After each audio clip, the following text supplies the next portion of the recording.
Hey guys, welcome to Guerilla Permaculture. What do we do in Bangkok on land that doesn't belong to us?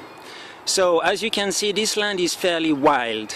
On this side it's pretty much swamps, and here on this side we have cleared the land about 2 months ago, month and a half, giving these 2 piles of organic matter which hasn't been used yet.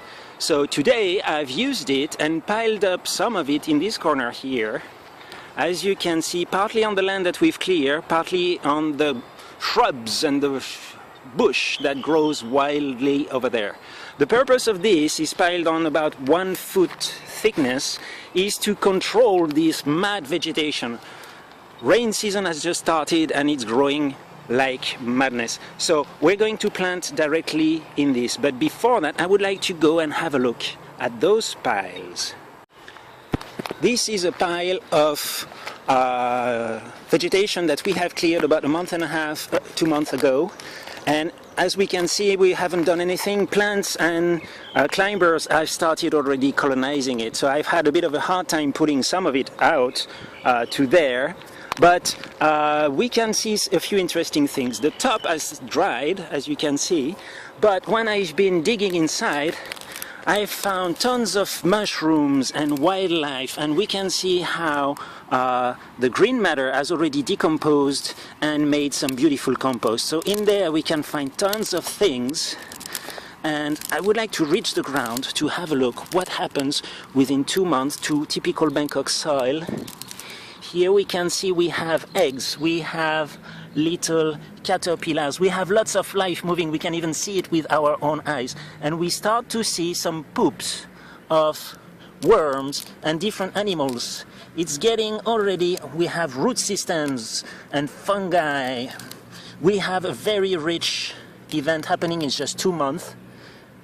Typical Bangkok soil is extremely compacted, it's almost 100% clay, and here we already have life that has started to change this soil by itself in just a very little time. So we're going to cover this to protect this precious life working for us freely here. And just telling you that when I've piled up things over there, I've used some of the dry stuff first because that's what I accessed first. Then inside I've put some of the more wet stuff like this, which has already decomposed and pretty much makes already some really good organic soil. And then on top of it I've added again some dry matter like this. So this is my sandwich.